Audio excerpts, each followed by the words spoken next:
तो इस वक्त जो सिचुएशन है उसमें इन्वेस्टर्स को किन सेक्टर्स में देखना चाहिए जहाँ पे आपको लगता है कि going forward they will perform well? से बैंक्स, ऑयल, अगर आपका ऑयल पे अच्छा व्यू है तो आप कर सकते हैं, बट बैंक्स के बाद textile, and I still think cements में अभी भी वैल्यू है। मैं समझता हूँ कि देखें, जो अगर जो रिस्क फ्री रेट है जैसे वो 7% है, पीआईबी का रेट वो 10 साढ़े 10% है, तो रिस्क प्रीमियम जो है वो कम से कम 6-8% का रिस्क प्रीमियम है इक्विटीज का। तो मेरे ख्याल में 18 से 20% का जो रिटर्न है वो एक बड़ा रियलिस्टिक और नंबर नज़र आता है। अस्सलाम वालेकुम, मैं हूं फारूक बलोच, बिजनेस जर्नलिस्ट समा डिजिटल। पिछले 5 ट्रेडिंग सेशंस में स्टॉक मार्केट से सिर्फ म्यूचुअल फंड्स के जो इन्वेस्टर्स हैं उन्होंने 2 करोड़ 65 लाख डॉलर्स निकाल लिए हैं, जो पाकिस्तानी रुपए में 4 अरब रुपए से भी ज़्यादा बनते हैं। इस दौरान मार्केट 5% से भी ज़्यादा नीचे आ गई है। इनफैक्ट आज लंच टाइम के आसपास जब मैं देख रहा था तो अभी भी तकरीबन 180 पॉइंट्स लूज़ कर चुकी है। आज भी नीचे की तरफ रुझान है। और ऐसी सूरत हाल में क्या आपको मार्केट से निकल जाना चाहिए क्योंकि ये मज़ीद गिर सकती है, या फिर इसको सपोर्ट मिलने वाली है और काफ़ी गिर चुकी है, आपको बाइंग शुरू कर देनी चाहिए ताकि सस्ते शेयर्स मिल जाएं? इनफैक्ट अगर मुख्तसर बात की जाए तो आगे होने क्या वाला है, ये सवालात लोगों के जहन में घूम रहे हैं। हमसे भी लोगों ने पूछा है और कहा तफसीली वीडियो बनाए, तो इस हवाले से हमने 2 एक्सपर्ट्स के साथ बात की है। एक रिप्रेजेंट करेंगे ब्रोकरेज हाउस को, यानी डायरेक्ट ट्रेडिंग जो होती है वो वाली साइड, और दूसरे जो है एक बड़े म्यूचुअल फ़ंड के सीईओ से हमने बात की है जो कि म्यूचुअल फ़ंड की साइड को रिप्रेजेंट करेंगे। उनसे हमने कुछ सवाल पूछे इसी हवाले से, आइए आपको सुनवाते हैं उनके क्या जवाब थे। अच्छा रज़ा, पिछले 5 ट्रेडिंग सेशंस में स्टॉक मार्केट 5% गिर गई और अभी जब हम बात कर रहे हैं तो 1% और गिर चुकी है। क्या वजह है, क्यों मार्केट नीचे आ रही है?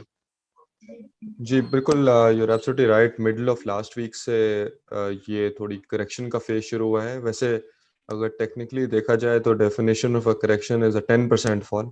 तो अभी we are 60% of the way through. अगर आज की आप डाउनवर्ड मूव को इनकॉर्पोरेट कर लें, वजह दो तीन है। देखिए, obviously we had a good rally पिछले साल के। अगर आप बॉटम से देखें, कोविड का जो इंड्यूस्ड बॉटम था तो वहां से 65% मार्केट चल गई थी, तो ऑफ कोर्स एक अच्छी रैली आई थी। एंड देन रीजंस अगर आप देख लें तो पिछले हफ्ते से पॉलिटिकल नॉइज थोड़ी सी वापस कंट्री में आई, जो कि बाहर लग रहा है सेटल हुई है, लेकिन ये एक फैक्टर है जो शायद पिछले 1-2 सालों से इतना रेलिवेंट था नहीं, और अचानक से I think people got a wake up call कि नहीं, ये रिस्क भी एक है जिस पे एक नज़र रखनी चाहिए कि पॉलिटिक्स में आगे क्या होता है।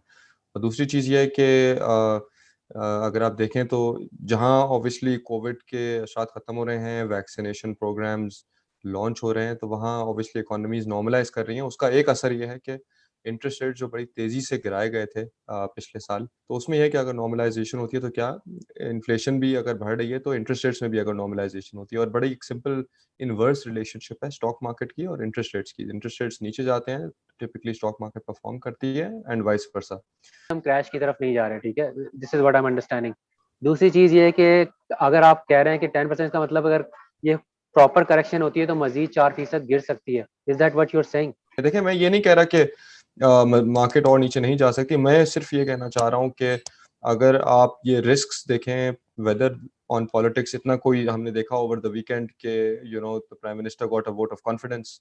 दूसरा, अगर आप इकोनॉमी पे देखें तो ठीक है, जहां हमें आगे आने वाले वक्त में इंटरेस्ट रेट्स बढ़ते हुए नजर आ रहे हैं, हम ये भी देख रहे हैं कि हमने आईएमएफ प्रोग्राम में वापस शमूलियत ले ली है, तो आगे इकोनॉमिक डिरेलमेंट नजर नहीं आ रही, और वैल्यूएशंस काफ़ी सस्ती हैं अभी भी। अगर आप बैंक्स एंड ऑयल के अलावा भी बात करें, सिक्लिकल सेक्टर्स की बात करें जिनका ज़्यादा इंटरेस्ट रेट से वो ज़्यादा अफेक्ट होते हैं, उनमें भी वैल्यूएशंस 2022 पे सस्ती हैं। तो ये 3-4 चीज़ें देखें, पिछले 4-5 दिनों की वजह से पूरा व्यू चेंज मेरे ख्याल में अर्ली हो जाएगा। मेरा नहीं ख्याल कि ऐसी कोई चीज़ें हुई हैं जिससे हम कंप्लीटली अपना व्यू चेंज कर दें। आपने कहा कि अभी it's too early to change your view, लेकिन ऐसा नहीं है कि इन्वेस्टर्स तो ज़्यादा से ज़्यादा जल्दी अर्ली इन्फॉर्म्ड होना चाहता है ना, ताकि वो पोजीशन ले सके।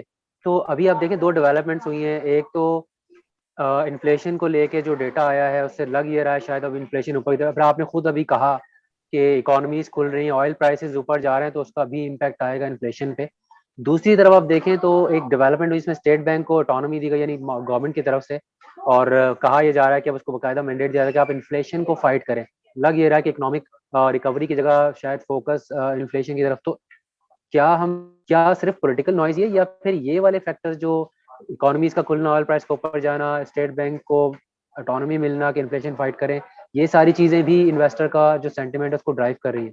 आई थिंक बिल्कुल इनका असर है, और इसका तो मैं आपको डेटा भी दे सकता हूँ कि दैट शोज यू कि शायद इनका असर आ रहा है, क्योंकि अगर आप पिछले हफ्ते से देखें, जब से मार्केट्स गिरना शुरू हुई हैं, तो बैंकिंग सेक्टर हमारा जो पिछले 1 डेढ़ साल से अंडर परफॉर्मर रहा है, और क्योंकि इंटरेस्ट रेट्स नीचे आए पिछले 1 डेढ़ साल से, तो वो अब थोड़ा-सा परफ़ॉर्म करना शुरू हो गया है। एक रोटेशन नज़र आ रहा है एट द इन्वेस्टर लेवल। अगर इन्वेस्टर्स ने जहाँ प्रॉफ़िट टेकिंग की है, सीमेंट सेक्टर में या टेक्नोलॉजी सेक्टर में, वही पैसा थोड़ा-सा निकल के बैंकिंग सेक्टर में आया है। तो डेटा तो यही ज़ाहिर हो रहा है। तो आपकी बात उस हद तक सही है कि बिल्कुल इन चीज़ों का असर, इन्फ्लेशन और इंटरेस्ट रेट आउटलुक का असर इस तरह आना शुरू हो गया है कि सिक्लिकल सेक्टर से निकल के लोग थोड़ा बैंकिंग सेक्टर को वापस नज़रों में ला रहे हैं, वापस उसमें इन्वेस्टिंग कर रहे हैं। इस वक्त मार्केट अभी जो हम बात कर रहे हैं आई थिंक 43,200 पर है, और ये जब गिरना शुरू हुई आई थिंक 46,000 से ऊपर थी।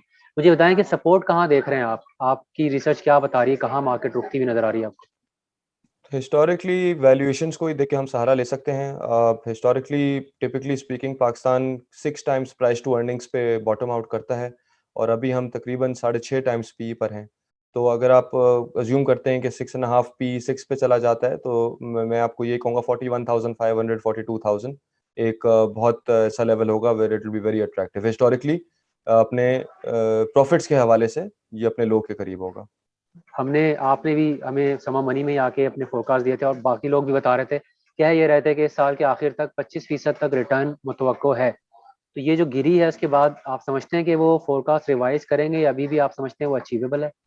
देखिए, ऑब्वियसली इंटरेस्ट रेट्स की हमने बात करी है इस कॉल में, तो इंटरेस्ट रेट्स हमारे लिए सरप्राइज नहीं होंगे कि इंटरेस्ट रेट्स बढ़ें। ये हर एनालिस्ट ने ऑलरेडी इनकॉर्पोरेट किया हुआ है। सरप्राइज सिर्फ ये है कि जहां तवक्को ये की जा रही थी कि इंटरेस्ट रेट सेकंड हाफ में बढ़ेंगे, वो एक्सपेक्ट अब किया जा रहा है शायद ये फर्स्ट हाफ फिनोमेना हो जाए। उससे केस चेंज नहीं होता, कंपनीज की प्रॉफिट्स ऐसा चेंज नहीं होती, टारगेट प्राइसेस इंटैक्ट रहती हैं। इनफैक्ट अगर कमोडिटी प्राइसेस ऊपर जा रही हैं और इंटरेस्ट रेट्स बढ़ते हैं, तो हमारे जो दो हैवी वेट सेक्टर्स हैं इंडेक्स के, banks and oil and gas, उसमें फिर एक्सपेक्टेशन है कि शायद उनकी परफॉर्मेंस थोड़ी-सी बेहतर हो जाए, एंड ऑब्वियसली क्योंकि उनका मिला के वेट 40% प्लस है इंडेक्स में, तो once they start to perform, तो आपको इंडेक्स भी परफॉर्म करता हुआ नज़र आएगा। तो I think very early to say कि इंडेक्स टारगेट्स फॉर 2021 एंड अभी चेंज होंगे। I think most people will retain them. तो इस वक्त जो सिचुएशन है उसमें इन्वेस्टर्स को किन सेक्टर्स में देखना चाहिए जहाँ पे आपको लगता है कि going forward they will perform well? देखिए, बैंक्स के हवाले से अगर आप बात करें, तो ऑब्वियसली इंटरेस्ट रेट सेंसिटिव हैं। इंटरेस्ट रेट्स बढ़ेंगे तो इनकी अर्निंग्स बेहतर होंगी। बाकी इकोनॉमी नॉर्मल हो रही है, तो इनके तवक्को तो नहीं की जा रही कि इनको कोई इतना डिफ़ॉल्ट्स का सामना करना पड़ेगा फ्रॉम बोरोवर्स। 2 साल से अंडर परफॉर्मर हैं, प्रॉफिट्स अच्छे हैं, डिविडेंड यील्ड बहुत अच्छी है, सस्ते हैं इन टर्म्स ऑफ वैल्यूएशंस। तो ये तो आई थिंक क्लियर कट है कि अगर आपने इंटरेस्ट रेट बढ़ते हुए देख रहे हैं, तो बैंक्स तो क्लियर नज़र आ रहे हैं। ऑयल एंड गैस पे मैं बस ये कहूँगा, obviously at current oil prices अगर ये सस्टेन कर जाती हैं, तो ऑब्वियसली हमारे ईएनपी स्टॉक्स या एनपी सेक्टर सस्ता है। लेकिन ऑब्वियसली ऑयल पे आपको व्यू लेनी पड़ेगी। अगर आपको लगता है कि ऑयल इज़ यस्टरडेज़ एनर्जी, और अब तो हम ग्रीन एनर्जी की तरफ जा रहे हैं, तो ठीक है, मे बी ऑयल पिछले सालों की तरह अगर अंडर परफॉर्म कर रहा है, तो अभी भी शायद बाद में ही लोग इसकी तरफ आएँ। आई थिंक बैंक्स के अलावा जो सेक्टर्स हम देख सकते हैं, एक तो टेक्सटाइल। आई थिंक जिस तरह की इस गवर्नमेंट की सपोर्टिव पॉलिसीज़ हैं, और जिस तरह हमने अपना मार्केट शेयर बढ़ाया है वर्सेस आवर कंपेटिटर्स, ये एक सस्टेनेबल इंक्रीज़ है, और यहाँ से मुझे लगता है और बेहतरी आएगी। टेक्सटाइल सेक्टर हमें अच्छा लगता है। और दूसरा देखें, आई डू नॉट थिंक कि सीमेंट सेक्टर की अभी थीम डिसरप्ट हुई है। सीमेंट सेक्टर इस करेक्शन में या इस प्रॉफिट टेकिंग में one of the worst affected रहा है। लेकिन अभी भी अगर आप सीमेंट की डिमांड आउटलुक देखें या प्राइसिंग आउटलुक देखें, मार्जिन आउटलुक, तो सीमेंट्स अभी भी मुझे अच्छे लगते हैं। तो I would say banks, oil, अगर आपका ऑयल पे अच्छा व्यू है तो आप कर सकते हैं, बट बैंक्स के बाद textile, and I still think cements में अभी भी वैल्यू है। अच्छा, दिसंबर 2021 कहाँ देख रहे हैं इंडेक्स को आप? 54,500 पॉइंट्स का टारगेट है। इसमें अंडरलाइंग अजम्पशन यही हैं कि साल के दौरान 1.5 से 2% इंटरेस्ट रेट्स बढ़ेंगे। ये ऑलरेडी हमने इनकॉर्पोरेट कर दिया। इसकी अंडरलाइंग अजम्पशन ये है कि obviously oil and banks perform करेंगे, जो कि इंडेक्स हैवी वेट्स हैं। तो अगर ये दोनों चीज़ें हो जाती हैं, इंटरेस्ट रेट का इंक्रीज मॉडरेट रहता है, और इंडेक्स हैवी वेट्स परफॉर्म करना शुरू कर देते हैं, तो आई थिंक अभी भी ये इंडेक्स टारगेट काफ़ी हद तक वैलिड होगा। म्यूचुअल फंड्स ने जो पैसे निकाले हैं स्टॉक मार्केट से, इसके पीछे क्या वजह है?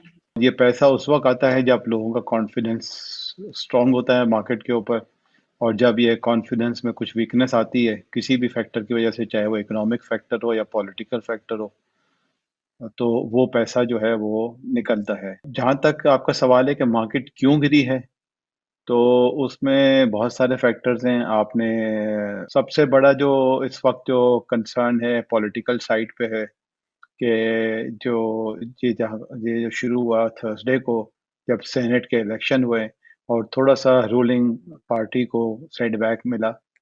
इसके बाद अब जैसे आपको पता है कि कल सेनेट चेयरमैन का इलेक्शन, चेयरमैन और डिप्टी चेयरमैन का इलेक्शन होना है। उसके ऊपर भी थोड़ी सी अनसर्टेनिटी क्रिएट हो गई है। इकोनॉमिक साइड पे जैसे आपने देखा है कि इस वक्त जो इंटरेस्ट रेट्स हैं, उसमें कल भी जो ट्रेजरी बिल का ऑक्शन हुआ है उसमें इंक्रीज आया है 6 महीने के और साल के जो ट्रेजरी बिल के रेट्स हैं। और इसकी वजह से जो है ना, लोगों को थोड़ा सा कंसर्न हो गया है कि इंटरेस्ट रेट जो है उसमें कुछ इजाफा होता हुआ नजर आ रहा है। इन्फ्लेशन के ऊपर भी थोड़ा सा लोगों को कंसर्न है। लेकिन जो मेरे ख्याल में जो सबसे बुरा मैसेज गया है मार्केट के पर्सपेक्टिव से, वो ये गया है कि जो न्यूज़पेपर्स में और मीडिया में ये चीज़ें आ रही हैं कि बहुत सारे टैक्स एग्जम्पशंस जो हैं वो गवर्नमेंट विड्रॉ करने जा रही है as a requirement of the IMF program. एक बड़ी इम्पोर्टेंट तहलका देने वाली चीज़ जो है वो ये बात हो रही है कि म्यूचुअल फंड्स जो कि सारी दुनिया में टैक्स से एग्जेम्प्ट होते हैं, उसके ऊपर भी जिक्र आया है मीडिया में कि म्यूचुअल फंड्स के ऊपर जो टैक्स एग्जेम्पशन है वो भी ख़त्म किया जा रहा है। रियल एस्टेट इन्वेस्टमेंट ट्रस्ट के ऊपर भी ख़त्म कर किया जा रहा है। तो ये जो चीज़ें होती हैं ना, ये इन्वेस्टर्स को बड़ा कंसर्न करती हैं। मार्केट में क्या बात चल रही है, म्यूचुअल फंड इंडस्ट्री में क्या बात चली, क्या वाकई टैक्स करने जा रहे हैं या फिर बस ये उड़ी उड़ाई है? जी, ये तो फाइनेंस मिनिस्टर साहब या मिनिस्ट्री ऑफ फाइनेंस ही सही आपको बता सकते हैं। लेकिन जो बात तो सुनी सुनाई तो यही है कि भाई ये बातें हो रही हैं, डिस्कशन हो रही है टैक्स एग्जेम्पशन विड्रॉ करने की। म्यूचुअल फंड का जो कॉन्सेप्ट है ना, वो एक पास थ्रू व्हीकल का या स्पेशल पर्पस व्हीकल का है। एक लोगों को पैसे पूल करने का मैकेनिज्म है। अगर एक इन्वेस्टर डायरेक्टली स्टॉक मार्केट में जाए तब भी यही होता है कि वो कैपिटल गेन टैक्स देता है या डिविडेंड इनकम देता है। तो उस लिहाज से दोनों बराबर हैं। मेरे ख्याल में कोई लॉजिक, कोई रैशनल नहीं बनता कि म्यूचुअल फंड के ऊपर एक एडिशनल टैक्स लगाया जाए। मुझे ये बताइएगा कि जो इक्विटी मार्केट से अगर पैसे निकल रहे हैं तो ये जा कहाँ रहे हैं? Majority in 80-90% of the cases वो यही करते हैं कि वो अपनी एसेट क्लास को चेंज कर लेते हैं। और यही सबसे बड़ा एडवांटेज उनको होता है म्यूचुअल फंड्स में, कि वो स्टॉक फंड से निकल के बैलेंस फंड में, बैलेंस फंड से मनी मार्केट फंड में, मनी मार्केट फंड से इनकम फंड में, किसी भी तरह के फंड में चले जाएं with in the same AMC. उनको कोई एडिशनल कॉस्ट नहीं होती। ऑब्जर्वेशन यही है कि जो ये पैसा निकला है, ये ज्यादातर यही हुआ है कि ये फिक्स इनकम की तरफ या मनी मार्केट फंड्स की तरफ ये पैसा गया है। और जब ये थोड़ी-सी स्टेबिलिटी नज़र आएगी तो ये पैसा बहुत जल्द इंशाल्लाह वापस भी आ जाएगा। आप कहाँ देख रहे हैं सपोर्ट के, अगर मजीद भी थोड़ी गिरती है तो कहाँ जाके आपको लगता है कि ये रुक जाएगी? तो पॉलिटिकल साइड पे तो इंशाल्लाह कल ये सेनेट का इलेक्शन हो जाएगा तो ये अनसर्टेनिटी एक तरह से एटलीस्ट टेम्परेरीली ये खत्म हो जाएगी। तो पॉलिटिकल एक इवेंट ड्रिवन है। इवेंट ड्रिवन चीज़ें तो इवेंट के खत्म होने के साथ ही सही हो जाती हैं। दूसरा जो है वो इंटरेस्ट रेट वाली बात है। वो तो ज़ाहिर है लोगों को नज़र आ रहा है कि इंटरेस्ट रेट में कुछ इंक्रीज़ होने का खदशा ज़रूर है। क्योंकि इन्फ्लेशन बढ़ रहा है और दुनिया में भी अगर हम देखेंगे तो इन्फ्लेशन थोड़ा-सा बढ़ रहा है। तो ये इतना इतना बड़ा मेरे ख्याल में इंटरेस्ट रेट बढ़ना कंसर्न नहीं है, क्योंकि हमारा पॉलिसी रेट 7% पे है। जब तक कि इंटरेस्ट रेट डबल डिजिट में ना चला जाए, तो मैं नहीं समझता कि ये मार्केट को, स्टॉक मार्केट को बहुत ज़्यादा डैमेज करेगा। क्योंकि 1 आध परसेंट अगर बढ़ भी गया इंटरेस्ट रेट तो ये बहुत ज़्यादा कंपनीज़ की प्रॉफिटेबिलिटी को हिट नहीं करेगा। जी, साल के आखिर तक आप कहाँ देख रहे हैं इंडेक्स को, और कितना परसेंट रिटर्न एक्सपेक्ट कर रहे हैं? मैं समझता हूँ कि देखें, जो अगर जो रिस्क फ्री रेट है जैसे वो 7% है, पीआईबी का रेट वो 10 साढ़े 10% है, तो रिस्क प्रीमियम जो है वो कम से कम 6-8% का रिस्क प्रीमियम है इक्विटीज़ का। तो मेरे ख्याल में 18 से 20% का जो रिटर्न है वो एक बड़ा रियलिस्टिक और नंबर नज़र आता है कि पूरे साल में 12 महीने में मार्केट 18 से 20% रिटर्न दे सकती है। उसमें correction is always part of the market and it is also healthy, क्योंकि लोग इसमें मार्केट से निकलते भी हैं, नए लोग मार्केट में आते भी हैं। तो ये वॉलेटिलिटी थोड़ी-सी नज़र आ रही है, विच मुझे बहुत ज़्यादा कंसर्न इसके ऊपर नज़र नहीं आ रहा। पाकिस्तान की इकॉनमी एक कंज़्यूमर ड्रिवन इकॉनमी है, तो कंज़्यूमर सेक्टर्स जो हैं वो अच्छा करेंगे। दुनिया भर में अगर आप देखें तो कमोडिटीज़ के प्राइसेस बहुत ऊपर जा रहे हैं। Commodity stocks will perform well. जो इंटरेस्ट रेट सेंसिटिव सेक्टर हैं, उनको भी थोड़ा-सा इस वक़्त डेंट लगेगा टेम्परेरीली, लेकिन अगर उनकी सेल अच्छी हो रही है, जो कि हम देख रहे हैं कि large scale manufacturing, cement, oil, petroleum products, steel, ये सारी प्रोडक्ट्स की जो कंस्ट्रक्शन से रिलेटेड जो सेक्टर हैं, उन सब की सेल जो है बड़े रिकॉर्ड लेवल पे जा रही है। तो ये सब एक आपको इम्यूनिटी देती हैं against the slight hike in the interest rates. आपने अभी कहा कि सीमेंट सेक्टर का एग्जांपल दिया, आपने कहा कि सेल्स अच्छी हैं, रिकॉर्ड लेवल पर हैं और आप समझते हैं अच्छा परफॉर्म करेंगे, लेकिन दूसरी तरफ जो डेटा सामने आ रहा है उसमें लग ये रहा है कि म्यूचुअल फंड जो है वो तो सेल कर रहे हैं सीमेंट्स में और बैंक में जा रहे हैं। तो ये इंडिकेशन है कि सीमेंट से जो उनको लग रहा था प्रॉफिट निकलना था वो निकल गया। ये तो आप जो बात कर रहे हैं उसकी बिल्कुल मुझे उलट लग रहा है उसका।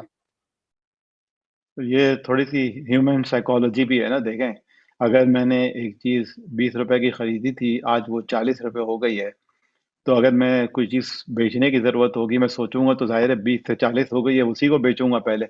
और जो चीज़ मैंने ₹60 में खरीदी थी, आज भी वो 60 या 65 के दरमियान घूम रही है या शायद 55 पे है, तो उसको बेचते हुए हिचकिचाऊँगा। तो ये तो मेरे ख़्याल में एक ह्यूमन साइकोलॉजी है, और इंडिविजुअल जब साइकोलॉजी है। 41,000 पे आ जाएगी, 15-20% सस्ते होंगे तो दोबारा खरीद लेंगे, ऐसा होगा। देखें, बात ये है कि जो चीज़ें ज़्यादा, जहाँ ज़ाहिर है प्रॉफ़िट ज़्यादा होता है, उसी को आदमी बुक करता है। तो इन सेक्टर्स में प्रॉफ़िट चूँकि बहुत अच्छा है लोगों का, तो इसलिए वो बुक कर रहे हैं। जिन सेक्टर्स में, सीमेंट्स में, इंजीनियरिंग में फंड्स ने बहुत हाई एक्सपोज़र लिए हुए थे, क्योंकि एक्सपेक्टेशन थी, और उसका जब इसका नफ़ा कमा खाने का टाइम आ गया है, तो ज़ाहिर है उसको प्रॉफ़िट को बुक भी करेंगे। 5-6% गिर जाना 5-6 दिन के अंदर, ये सिर्फ इसी सेलिंग की वजह से है, अनसर्टेनिटी वजह से, या फिर आप समझते हैं क्या कोई पॉसिबिलिटी है कि बड़े प्लेयर्स को खेलने की कोशिश कर रहे होंगे, छोटे इन्वेस्टर्स को ये खतरा होता है, वो कहते हैं यार हम मार्केट में घुसते हैं, मार्केट गिरना शुरू हो जाती है, समबडी मस्ट बी प्लेइंग। देखें, एक बात को हमें समझने की ज़रूरत है, बहुत इम्पोर्टेंट चीज़ है कि म्यूचुअल फंड्स जो है ना, वही चीज़ बेचेंगे जो वो उन्होंने खरीदी हुई होगी पहले। ठीक है, पहली बात तो ये हो गई। दूसरी बात ये है कि म्यूचुअल फंड्स को कोई भी लेवरेज या बोरोड मनी से बाइंग करने की परमिशन नहीं है।